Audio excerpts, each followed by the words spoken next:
Hello అండి. Welcome to our channel. మా ఛానల్ని మొదటిగా చూస్తున్న వారైతేనేమో సబ్స్క్రైబ్ చేసుకోండి. సబ్స్క్రైబ్ చేసుకున్న వాళ్ళేమో లైక్ చేసి వీడియోకి హైప్ చేయండి. అలాగే మా స్టోరీని ఎంజాయ్ చేయండి. స్టోరీలోని ఉద్దేశాన్ని గమనించి ప్రతి ఒక్కరూ మంచి మార్గంగా పోవాలని మనస్ఫూర్తిగా కోరుకుంటూ స్టోరీ నేమ్ వచ్చేసి వైఫ్ హార్ట్ సర్జరీ. ఒక తల్లిదండ్రులకి ఒకగానొక కొడుకు. ఆ కొడుకుని మంచిగా చదివించారు, ప్రయోజకుని చేశారు. ఆ కొడుకు కూడా చిన్నప్పుడు స్కూల్ అప్పుడు, కాలేజ్ అప్పుడు చదువు మంచిగా కంప్లీట్ చేసుకొని జాబ్ కొట్టి ఇంటికి వచ్చాడు.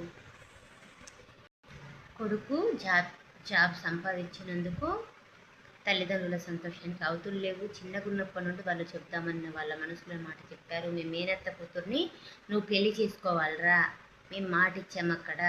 మాకు కూడా నువ్వు బయట పిల్లని కాకుండా మా సొంత పిల్లని చేసుకోవాలని ఉన్నదని తల్లి తండ్రి ఇద్దరు అన్నారు.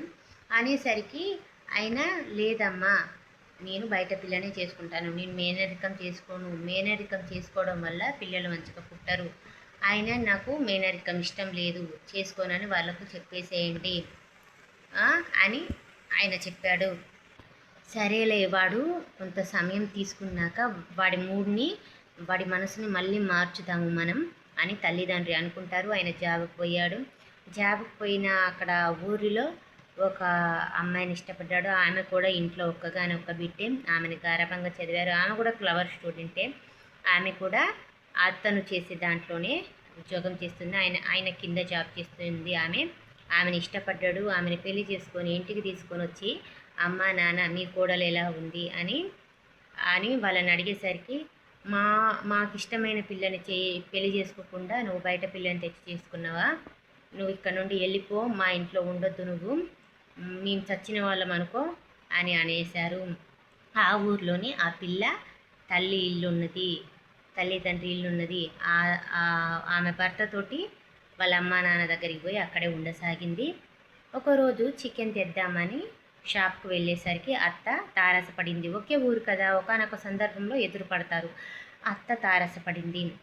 ఈమె చికెన్ తీసుకుంది, ఆమె చికెన్ తీసుకుంటుంటూ ఈ కోడలు డబ్బులు ఇస్తుంటే ఈ అత్త చూసి, మా కొడుకుని వలలో వేసుకున్నావు, నువ్వు లక్షలు సంపాదించే కొడుకుని మాకు కాకుండా చేసినావు, నువ్వు ఏదో ఒక రోగం వచ్చి మట్టి కొట్టుకుపోతావే నువ్వు అని అక్కడ నుండి చికెన్ తీసుకుని అక్కడ నుండి వెళ్ళిపోయింది. కొడుకు దూరం అయ్యాడు అనే బాధతోటి ఆమె ఆ మాటలు అన్నదేమో అనుకొని మనసులో నుండి తీసేసి ఇంటికి పోయింది. ఒక 3 months అయ్యాక ఆమెకు ఎందుకో అనారోగ్యం ఉండడం వల్ల భర్తతో చెప్పింది. భర్త రమేష్తో చెప్పడం వల్ల భర్త అన్నాడు వెళ్ళి చూపించుకో హాస్పిటల్ అంటే, డాక్టర్ అన్నాడు నీ గుండె కొంచెం మంచిగా లేదు, నీకు ఆపరేషన్ చేయాలి అని డాక్టర్ అన్నాడు. ఆమె ఇంటికి వచ్చి భర్తతో చెప్పేసరికి, సరే భయపడకు, భయపెట్టే వాళ్ళు రిలేటివ్స్లో అయినా బయట వాళ్ళైనా ఎవరున్నా కానీ భయపడద్దు, ధైర్యంగా ఉంటేనే ఈ సమాజంలో బ్రతకగలము, అమాయకంగా అస్సలు ఉండద్దు అని రమేష్ ఈమెతో చెప్పిండు, ఈ సునీతతో చెప్పిండు. కొన్ని రోజులకి ఆమె ఆపరేషన్ ధైర్యంగా ఉండి ఆపరేషన్కి రెడీ అయింది. భర్త వచ్చి ఆమె పక్కన కూర్చునేసరికి భార్య ఆయన చేయి పట్టుకొని, నాకు ఆపరేషన్ అండి, ఎలా ఉంటుందో ఏమో, మీకు ఏ ఆలోచన లేదా అని భార్య అంటుంది బాధతోటి.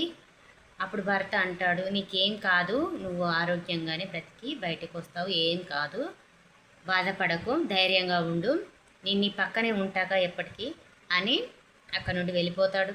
ఆమె ఆపరేషన్ అయింది, సక్సెస్ అయింది. ఆమెని ఆ రోజు బెడ్ మీద తీసుకొని వచ్చారు. జనరల్ వార్డుకు తీసుకొని వచ్చేసరికి తల్లి తండ్రి ఉన్నాడు కానీ భర్త లేరు. అయితే ఆమె మత్తు నుండి మేల్కొని మొదటిసారిగా తల్లిని కళ్ళు తెరిచి తల్లిని అడుగుతుంది, అమ్మ నా భర్త ఎక్కడ? అమ్మ ఏం సమాధానం చెప్పదు. తర్వాత తండ్రిని, నాన్న నా భర్త ఎక్కడ అని అడుగుతుంది.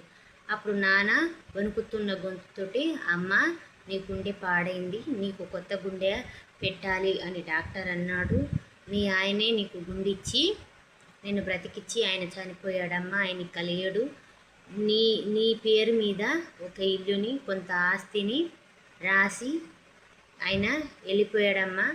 తల్లిదండ్రులు పిల్లలకి కల్మషం లేని ప్రేమనిస్తారు, కానీ మమ్మల్ని మించి అంత ప్రేమగా ఉన్న భర్తని పొందడం నీ అదృష్టం.